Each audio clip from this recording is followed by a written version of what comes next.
আসসালামু আলাইকুম। আশা করি সবাই ভালো আছি। আমরা আমাদের নতুন ক্লাসে সবাইকে স্বাগতম। আমাদের গতদিন ক্লাসটা মাঝখানে হয়তো শেষ হয়ে গেছে। ওইটা মূলত আমার ইলেকট্রিসিটি প্রবলেমের কারণে ক্লাস পুরোটা রেকর্ড হয় নাই। ওইখানে আমরা একটা জিনিস মিস করে গেছিলাম, ওইটা হলো ফাংশন।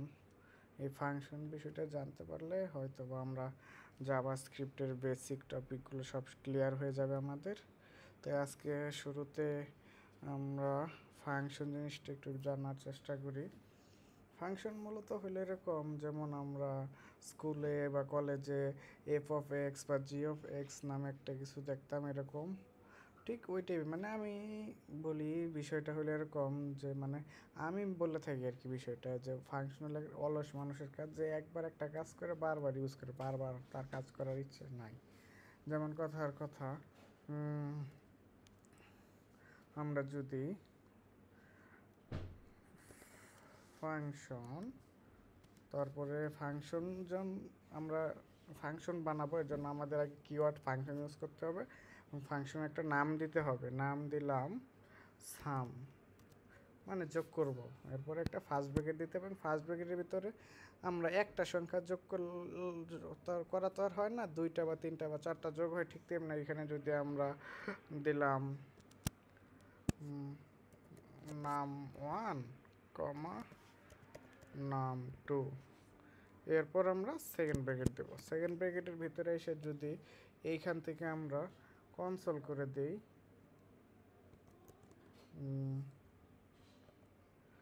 নাম 1 প্লাস নাম 2, অ্যান্ড এই জিনিসটা এখন আমার হলো 5 আর 10 যোগ করার ইচ্ছা। তাহলে যদি আমি এখন নাম সাম ফার্স্ট ব্র্যাকেটের ভিতরে 5, 10 দিয়ে দিলে এখন এইটাকে যদি এখন আমরা রান করি, যেমন অনেকে হয়তো বা প্রবলেম হইতেছিল যে কোন রুট ফাইলে আছে, তাই আমি বলবো সবসময় যেই রুট ফোল্ডারের ভিতরে আমরা কাজ করতেছি ওইটাই ওপেন করে নেব। যেমন এখন এটা যদি আমি ওপেন করে নিই, ওপেন ফোল্ডার, আমরা তো এই যে ওয়েব ডেভেলপমেন্ট, এটা ক্লাস 11-এর ভিতরে কাজ করতেছি, তাহলে ক্লাস 11টাই ওপেন করে নিলাম। এখন এটা কাজ করতেছি। এখন এইটা যদি কমান্ড পোর্টাল অন করার পর নোট ইন্ডেক্স ডট জেএস, যেটা আমাদের এখানে ফাইলের নাম, ওইটা দেওয়ার পর যদি রান দিই তাহলে এই যে 15। এখন আমি যদি এই ফাংশনটা ডিফাইন না করতাম তাহলে যে যোগের কাজটা এটা এইভাবে না করে আর একটু সিম্পলভাবে করি, যেমন কনস্ট রেজাল্ট ইকুয়াল, অ্যান্ড আমরা রেজাল্টটা প্রিন্ট করলাম। এখন হয়তো বা বিষয়টা আরও ক্লিয়ার হয়েছে যে আমরা নর্মালি কি করতাম এর আগে গত দিনে, যে দুইটা ভেরিয়েবল নিতাম, এরপরে যে কোনো একটা ভেরিয়েবল ভিতরে যোগ করতাম বা কনসোল লগের ভিতরে দুইটা যোগ করতাম, পরে রেজাল্ট আসতো। তাহলে শুধু এই জিনিসটা আমরা একবার বানাইছি বারবার সুফলভাবে। এখন আমার 5 আর 10 যোগ করা দরকার হয়েছে দিকে করছি, আর পরের বার আমার 100-র সাথে 500 যোগ করার ইচ্ছা, তাহলে আবার যদি আমি সাম কল করে 500 যোগ 500, 100 অ্যান্ড আমি যদি আবার রান করি, এখন দেখো তাহলে আমার এই যে যোগ করার জন্য আবার এই কনস্ট নিয়ে দুইটা নাম্বার নিয়ে যোগ করা দরকার হয় নাই, শুধু আমি এই ফাংশনটাকে কল করছি, অটোমেটিক্যালি আমার নাম্বার যোগ হয়ে গেছে। মানে আমি একবার একটা কাজ করতেছি বারবার সুফল পাইতেছি, এরকম যদি হিসাব করি তাহলে ওই জিনিসটা আমরা ফাংশনের মাধ্যমে আর কি পেতে পারি, এরকম হয়। এবং আমরা সবসময় ফাংশন শেষ করার পর রিটার্ন করার চেষ্টা করব। রিটার্ন, যেমন আমরা সি প্রোগ্রামিং যারা ইউজ করছি ওই জায়গায় রিটার্ন 0 লিখতাম। এখন আমরা এখানে রিটার্ন না দিলেও কাজ করবে, যেমন একটা কাজ করতেছিল দেখলেন, ঠিক তেমনি এই জায়গায় যদি এখন আমরা রিটার্ন না দিলেও যেই আমাদের রেজাল্ট আসছে, এটা না দিলেও আমাদের সেই রেজাল্ট আসতেছে। এখানে ফাংশনের বিষয়টা আমি আর একটু এক্সপ্লেন করি। এখন ফাংশন নামে কিওয়ার্ড দিতে হবে, এরপর সাম বা যে কোনো কিছু আমরা কি নাম দিতে চাই ফাংশনটার নাম, এর ফার্স্ট ব্র্যাকেটের ভিতরে আমি একটা, এগুলোকে বলে প্যারামিটার। প্যারামিটার আমি একটাও নিতে পারি, 10টাও নিতে পারি, এটা সম্পূর্ণ আমাদের ইচ্ছা। এটার উপরে নির্ভর করে আমরা দিব কি দেব না। এখন এই জায়গায় আমি যোগ করব, তাই বেসিক্যালি আমরা তো দুইটা সংখ্যারই যোগ করি, এই জন্য আমি দুইটা নিচ্ছি। এখন যদি এই জায়গায় আমি 3টা নিই, তাহলে নাম 3 দিলাম, অ্যান্ড এইখানে আমি 3টা যোগ করলাম, অ্যান্ড এই যোগ করার পরে এই রেজাল্ট, এই 3টা স্টোর হয়েছে এবং ওই রেজাল্ট আমি প্রিন্ট করতেছি। ঠিক তেমনি এখন যদি এখানে আমি 20 দেই আর এটার কথার কথা 300 দিলাম, এখন এইটা যদি আমি এখন রান করে দেখি, তাহলে এই যে এইগুলা যোগ করলে 35 আর এইগুলা যোগ করলে হলো 900 আসছে। এরকম আমরা চাইলে একটা প্যারামিটার নিতে পারি, 10টা প্যারামিটার নিতে পারি, এবং ভিতরে আমরা যোগ বিয়োগ গুণ ভাগ যে কোনো একটা কিছু কইরে ওইটা আমরা রিটার্ন করতে পারি এখান থেকে, বা এইখানে আমরা ওই রেজাল্টটা শো করতে পারি। এখন এই জিনিসটা আমরা আবার ওই রিটার্নটা অন্যভাবে কাজ করাইতে পারি আমরা, যেমন আমরা এইখানে প্রিন্ট করব না, আমরা এইখান থেকে রেজাল্টটাকে রিটার্ন করে দেব। এবং এই জিনিসটা যদি এখন আমরা এইখানে কনস্ট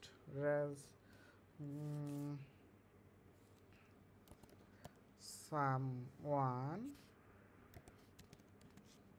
অ্যান্ড সেম ওয়েতে যদি এটা আমরা কনস্ট sum2, তাহলে এখন আমি sum1 অ্যান্ড sum2 যোগ করতে চাই, মানে প্রিন্ট করতে চাই console sum1 and sum2। Sorry, এটার সামনে আমাদের সাম লেখাটা সাম। তাহলে এখন যদি আমরা করি সেম, এখন এইটার বিষয়টা কি, এইটা যখন আমরা একটা ভেরিয়েবলে স্টোর করতেছি, এখন ভেরিয়েবলে স্টোর করার কারণে ফিউচারে আমাদের এমন অনেক সময় হবে যে এইগুলো স্টোর করলে আর পরবর্তীতে 4-5 লাইন বা 10 লাইন পরে আমাদের এই ভেরিয়েবলের ভ্যালুটা আমাদের রিইউজ করার দরকার হইতে পারে। ওই ক্ষেত্রে আমরা এইভাবে করি, আর না হলে আমরা আগে যেভাবে করছিলাম এইভাবে। আশা করি ফাংশনের বেসিক ধারণাটা আমাদের হয়ে গেছে। এরপর চলেন আমরা এই জায়গায় যাই। এখন এই জায়গায় যাই লেখা থাক, আমি একটা বেসিক কথা বলি যে গত দিনে আমরা বলছিলাম যে লেট অ্যান্ড কনস্টের ইউজ হয়। এখন আগে আমাদের ভার ইউজ হইলেও এখন এটা লেট অ্যান্ড কনস্টেই শুধু ইউজ হয়। এখন এই জায়গায় যদি আমরা দেখি যে এই যে দেখো যে লেট একটা, আমার বয়স এখন 25, কথার কথা আমার সামনের বছর আমার বয়স 26 হয়ে যাবে। এর জন্য আমরা লেট ধরি, যেমন বলতাম যে ধরি বাবার বয়স এত, পুত্রের বয়স এত, এরকম ওনাদের বয়স চেঞ্জ হইতো। ঠিক তেমনি এই জায়গায়ও আমাদের যে কোনো বয়স চেঞ্জ হইতে পারে বা তার হাইটের পরিমাণ চেঞ্জ হইতে পারে, ওই সকল ক্ষেত্রে আমরা লেট ইউজ করব। অ্যান্ড যেগুলো কনস্ট্যান্ট, আমি জন্মগ্রহণ করছি 2001-এ, এখন ওইটা তো আমি চাইলেই 2002 হয়ে যাবে না, পরের বছর ওইটা তো 2001-এই ফিক্সড থেকে যাবে। ঠিক তেমনি ওইগুলো আমরা কনস্ট ইউজ করতে পারি। এগুলা মানে কনস্ট্যান্ট টাইপ যদি কোনো আমরা ডাটা নিয়ে কাজ করি, তাহলে আমরা এটা কনস্ট নামে ভেরিয়েবলের ভিতরে স্টোর করব। আর যদি আমাদের চেঞ্জেবল হয়, তাহলে ওই ক্ষেত্রে আমরা লেটে ইউজ করব। আর এইটা মূলত জাভাস্ক্রিপ্টের বলতে পারো 6th ভার্সন বা 7 ভার্সনে মেইনলি এই জিনিসটা ইউজ হইতেছে আর কি। এর আগেও মানে এর আগে আমরা স্পেশালি 3-4 ভার্সন বা ওই ভার্সনগুলো আমরা ভার ডিফাইন করতাম। এর আগে যেটা দেখছি মানে ভেরিয়েবল থেকে ভার লিখে আমরা ডিফাইন করতাম, আর এখন আমরা ওইটাকে লেট অ্যান্ড কনস্ট হিসাবে ডিফাইন করি। এখন এই জায়গায় ধরো যে const F name MD,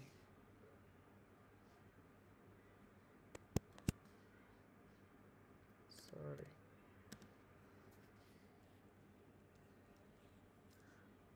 const m name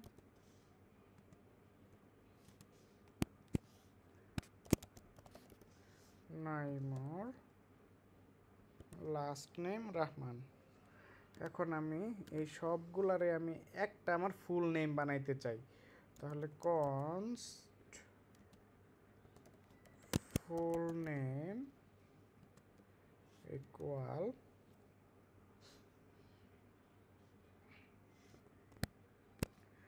F name plus M name plus L name. এইটা করলাম। এটা করার পর যদি এখন আমরা ফুল নেমটা কনসোল করি, তাহলে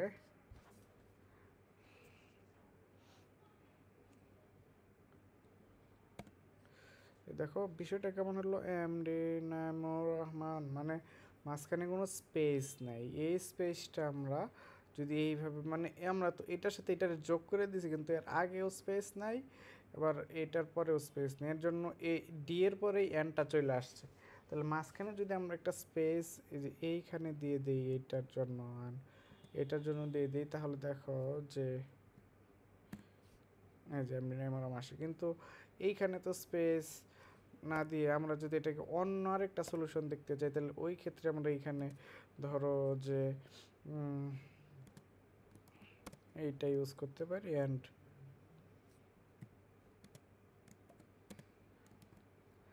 এটা ইউজ করলাম। এখন যদি আমরা এইখানে এটা রান করি, সেম সলিউশন পাইছি। অ্যান্ড এইটাকে আমরা আবার আরেকটা ওয়েতে করতে পারি, সেটা হলো কনস্ট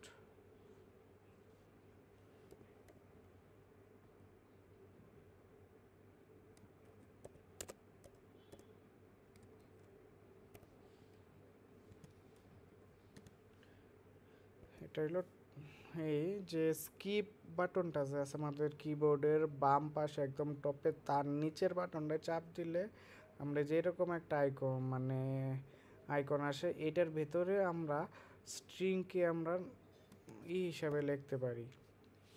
যেমন ভেরিয়েবল, আমরা এটা মূলত স্ট্রিংয়ের কাজ করে। যেমন এটা দেওয়ার পর যদি এখন ধরো যে এটা প্রিন্ট করি, তাহলে দেখবা, সরি আমরা তো এটাকে প্রিন্ট করি নাই।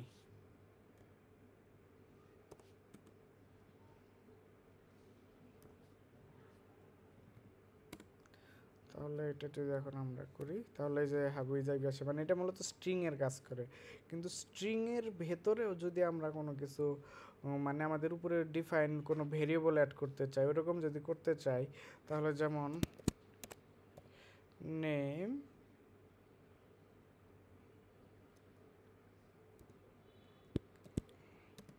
হলো, এখানে আমরা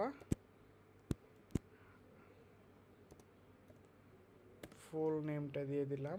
অ্যান্ড ফুল নেমটা দেওয়ার পর যদি এটাকে আমরা করি, তাহলে যে দেখো নেম এত, অ্যান্ড এটার পর এখানে আমরা যদি একটা কমা দিলাম, কমা দিয়ে বললাম যে আমাদের এইজ হলো, উপরে যে আমাদের এজ দেওয়া আছে, এবং হলো ডেট অফ বার্থ হলো এত দেওয়া আছে। এখন এইটা যদি এখন আমরা রান করি, তাহলে দেখো এই যে সুন্দর নেম এত, বার্থ ইয়ার, এরকম। এখন এই জায়গায় এই আইকনটা বা এই মানে আমার ওয়ার্ডটা মাথায় আসতেছে না, মানে যে এই আইকনটা বা এটা ইউজ করার পর ভেতরে আমরা যে কোনো নর্মালি সব স্ট্রিং থাকবে। স্ট্রিংয়ের ভেতরে আমার ডিফাইন্ড কোনো ভেরিয়েবল যদি আমরা ইউজ করতে চাই, তাহলে আমাদের ডলার সাইন প্লাস আমাদের একটা সেকেন্ড ব্র্যাকেট দিতে হবে। এই সেকেন্ড ব্র্যাকেটের ভিতরে আমরা আমাদের যে কোনো ভেরিয়েবল দিয়ে দিলে ওইটার ভ্যালুটা এখানে বসা যাবে। ঠিক তেমনি ওইভাবে আমরা নেম দিছি, তারপরে এইজ, তারপরে হলো আমাদের বার্থ, ওই বার্থটা এখানে আসছে। এখন আমরা এরপরে যদি আমরা আমাদের নেক্সট কনসেপ্টে যাই, অ্যারো ফাংশন। অ্যারো ফাংশনটা কি? মূলত ফাংশন যেহেতু বলা হয়েছে, তার মানে এইটাই, কিন্তু এইটার একটা মডার্ন বা আপডেট ভার্সন, যেটা ES6 বলতে পারো বা ES7 আমরা বেশি ইউজ করব বা করা হয়। এটা হলো যে আমরা ওইখানে ফাংশন কিওয়ার্ডটা ইউজ করছিলাম ফাংশন ডিফাইনের ক্ষেত্রে, কিন্তু এখানে আমরা ফাংশন কিওয়ার্ড ইউজ করব না, এখানে আমরা নর্মালি যেমন ভেরিয়েবল ডিফাইন করি কনস্ট, আমরা এখানে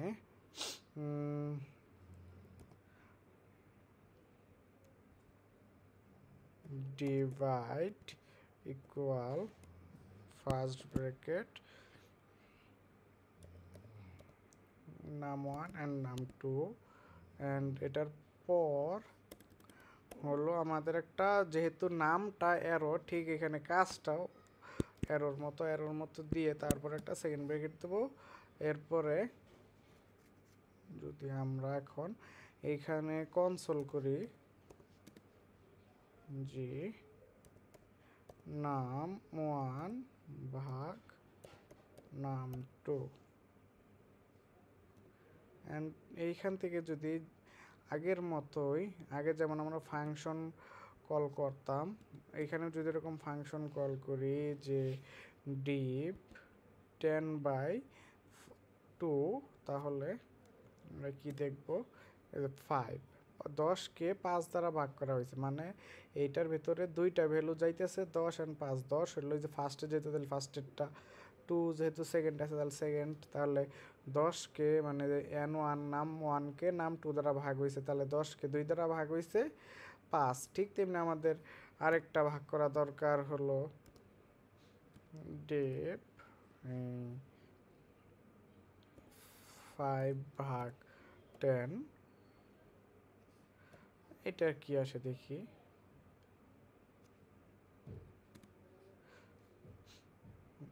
ও সরি, আমরা তো ভাগ এইভাবে করতেছি না, আমরা তো প্যারামিটার পাঠাইতেছি এখান থেকে।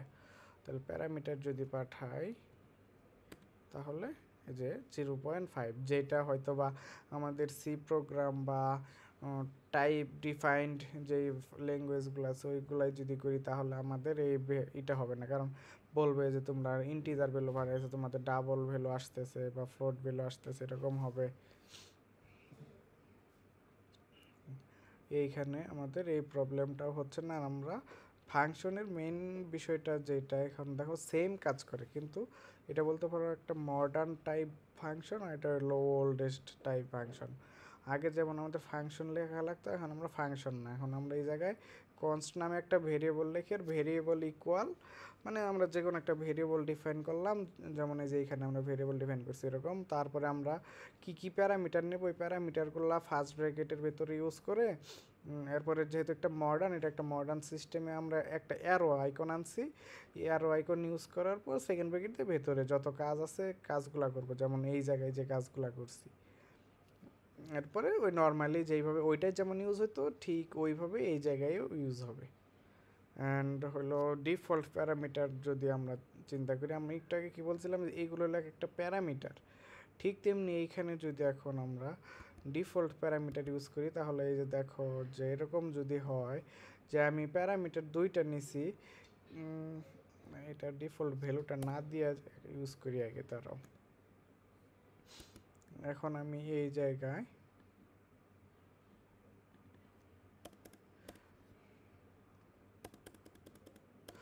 এইখানে আমি একটা প্যারামিটার দিছি, এখন এইটা যদি রান করি তাহলে দেখো কি হয়। সরি, এই যে এনে নান ভ্যালু আসছে, নট নট নাম্বার, মানে আমরা একটা এরর খাইছি। এখন এই এররটা ফিক্স করতে চাইলে আমি অনেক সময় একটা ভ্যালু বললে কেউ দিতে পারে, সে জানে না, হয়তো সে ফাংশনটা দেখে নাই, সে প্যারামিটার কয়টা রিসিভ করতে হয় সে জানে না। এই ক্ষেত্রে আমরা ডিফল্ট ভ্যালু দিয়ে দিতে পারি, ইকুয়াল 2 দিয়ে দিলাম। এখন এইটা যদি দিয়ে দিই তাহলে এখন দেখো কি হয় আমাদের, তাহলে এই যে আমরা 5 দিছি অ্যান্ড 2 আসছে, তাহলে দুইটা গুণ করলে কি হয়ে যাইতেছে 10 হয়ে যাইতেছে। এখন ঠিক তেমনি এই জায়গায় যদি কথার কথা আমরা 3 দিয়ে দিই অ্যান্ড আমরা কোনো ভ্যালুই দিই নেই, তাহলে যদি এখন আমরা এখান থেকে কল করি, আমরা এইটা 5 রেখে দিই অ্যান্ড দেন নতুন আরেকটা নেই, যে কোনো ভ্যালুই দেই নেই আমরা, এটা যদি করি তাহলে দেখো কি হয়। তাহলে এটা কিন্তু আমি একটা ভ্যালু দেই না, কিন্তু ডিফল্ট যে নাম্বার 1-এর ভ্যালু 3, নাম্বারের ভ্যালু 2 দেওয়া আছে, ওই দুইটা গুণ করে 6 হয়ে গেছে, আর আগেরটা তো 5 দেওয়ার কারণে এটা 3 এর জায়গায় 5 বসে গেছে, এটা ডিফল্ট 2 আছে, তাহলে 5 আর 2 গুণ করলে 10, 10 আসছে। এখন ঠিক এরকম যদি আমরা আরেকটা করি যে দুইটা ভ্যালুই দেব আমরা, তাহলে এই জায়গায় কি হয়, তাহলে এই দুইটার ডিফল্ট ভ্যালু সইরা যায়, আমরা যে মেইন ভ্যালুগুলো প্রোভাইড করছি ওইগুলাই এই জায়গায় ক্যালকুলেট হবে। আজকে বেশি লং করার ইচ্ছা ছিল না, যতটুকু ছোট কনসেপ্ট আশা করি সবার ক্লিয়ার হয়েছে। আমরা কালকে থেকে এই যোগ বিয়োগ গুণ বা কীভাবে আমরা HTML এর ভিতরে ইমপ্লিমেন্ট করতে পারি ওইগুলো ডিপলি দেখব। এখন আমরা HTML এর ভিতরে শুধু আমি একটা ছোট কনসোল বা একটা যোগ করে দেখো আমরা কীভাবে করতে পারি। এরপর আমরা আগামী ক্লাস থেকে HTML এর ভিতরে কীভাবে আমরা জাভাস্ক্রিপ্ট লিখবো বা কীভাবে ইন্টিগ্রেট করবো জাভাস্ক্রিপ্ট HTML এর সাথে, এগুলো দেখব। এখন চলো আগে আমরা একটা বেসিক HTML এর ভিতরে জাভাস্ক্রিপ্ট লিখি। সরি,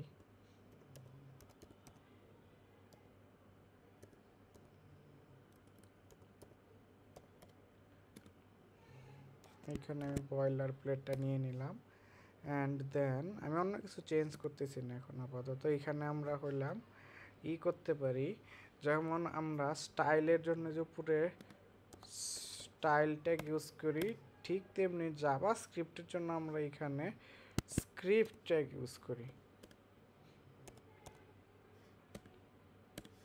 স্ক্রিপ্ট ট্যাগের ভিতরে আমরা জাভাস্ক্রিপ্ট লিখি। এখানে যদি এখন আমরা কনসোলের ভিতরে রেখি যে হ্যালো ওয়ার্ল্ড, অ্যান্ড এটাকে যদি এখন আমরা গো লাইভে যাই তাহলে এইখানে কিছু দেখা যাইতেছে না, কিন্তু যদি আমরা এটা ইন্সপেক্ট করি অ্যান্ড আমরা যদি কনসোলে আসি তাহলে এই যে হ্যালো ওয়ার্ল্ড লেখাটা আমাদের চলে আসছে। এইগুলো আর অনেক কিছু, এগুলো আমরা আগামী দিন দেখবো। 404 হাবি জাবি যা আছে কিন্তু আমাদের আসছে। কিন্তু এখানে যদি এখন আমরা একটা যোগও করি যে const a equal 5 and cl console এইখানে 5a to the power 5, এটা যদি এখন আমরা করি তাহলে আমাদের ওয়েবসাইটে কি আসে, এই যে দেখো কি আসছে। এইখানে দুইটা স্টার দ্বারা মূলত বোঝাই হলো পাওয়ার, মানে এর পাওয়ার 2 দেওয়া 5 দেওয়া হয়েছে। যদি এখানে আমরা 2 দিই তাহলে কি হয় দেখো, এই যে 25 মানে 5 স্কোয়ার মানে 25, এইটাই। তাহলে আমরা জাভাস্ক্রিপ্টের মাধ্যমে যে ব্রাউজার HTML এর ভিতরে জাভাস্ক্রিপ্ট লেখা আমরা ব্রাউজারের মাধ্যমে এটা দেখতে পারতেছি। এই লেখাটা আবার আমরা আমাদের ওয়েবসাইটে কীভাবে আনি এইগুলো নিয়ে আমরা আগামী দিন দেখব ইনশাল্লাহ। আশা করি আজকে সকলেই বুঝতে পারছো। আর আমি এই নিচেই এই জায়গায় বা আমি এইখানে আমি ছোটো ছোটো আরও কিছু টাস্ক এড করে দেব, GitHub থেকে সবাই দেখে ওই টাস্কগুলো কমপ্লিট করার চেষ্টা করবেন। আসসালামু আলাইকুম।